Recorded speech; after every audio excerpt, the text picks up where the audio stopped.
House Judiciary Committee Chairman Bob Goodlatte and House Oversight Committee Chairman Trey Gowdy both penning a letter to the Attorney General asking for a second special counsel, citing as part of that these so-called FISA abuses. So I asked the Attorney General what he thinks of their request.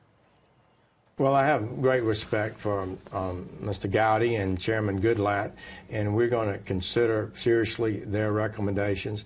I have appointed a person outside of Washington, many years in the Department of Justice, to look at all the allegations that the House Judiciary Committee members sent to us, and we're conducting that investigation. Also am well aware that we have a responsibility to ensure the integrity of the FISA process. We're not afraid to look at that.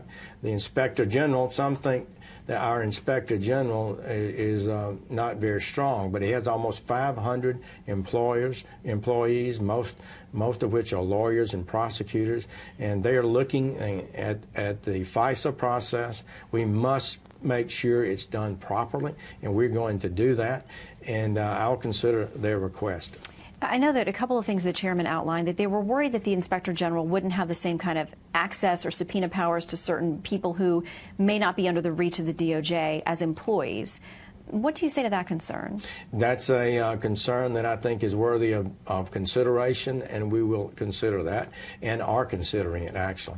Okay, so the FISA applications that we've heard so much about in the news, there have been requests directly to the FISA court to be able to see some of that material. It's been referred back to the DOJ. Would you all release those applications so that people can see what was in them? I am determined to release everything that's properly releasable. It does tend to be that the more you put these documents out, many of which are very sensitive, the more they leak.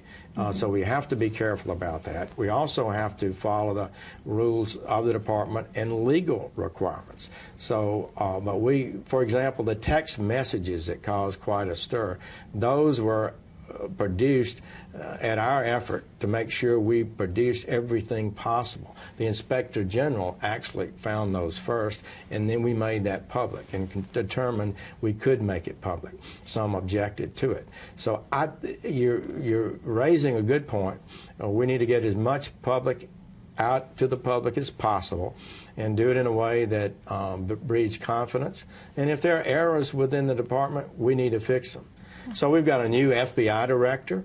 President Trump appointed him. He's a talented person. He's got a new deputy replacing the previous deputy. We've got a new chief of staff in the FBI, a new communications director, a new chief counsel. So we've got a fresh start at the FBI, and these are people of integrity and ability. So I want the American people to know that things are being done, and we'll have the kind of department that everybody can respect. That is a determination of mine, and but we got to do it in a proper way. And as to these decisions that you're making, a very famous tweet the president sent out last week saying, why is AG Jeff Sessions asking the Inspector General to investigate potentially massive FISA abuse? Will take forever, has no prosecutorial power, and already late with reports on Comey, etc. Isn't the IG an Obama guy, he questions. Why not use Justice Department lawyers? All caps, disgraceful. You followed up with a statement that said, as long as I'm the Attorney General, I will continue to discharge my duties with integrity and honor. You talked about the work that's been done and what you have launched and feeling it's the appropriate process. Then you went out to dinner with the Deputy Attorney General, Rod Rosenstein, and the Solicitor General. And I'm not sure how that went over at the White House. What's the status of things? Well, he's my deputy, and Noel is a great Solicitor General and a lot of fun, so we had an opportunity to dine together. But look, the President is the President of the United States. He has a right to criticize and make suggestions to the Department of Justice. We take that with great respect. What I said in that statement also was we are determined to make sure the American people have confidence in the FISA process. That was part of my statement, too. And I say that as long as I'm Attorney General, we're going to make sure we do those things with integrity and justice as the American people want. The President has said just within the last couple of days, he likes some chaos. He likes some conflict. He thinks it makes him better, his decisions better, and that he likes to mix it up. And a lot of people say, well, this style is working. He is actually ticking things off of his agenda and getting things accomplished. What do you make of his management style? I think President Trump moves the ball.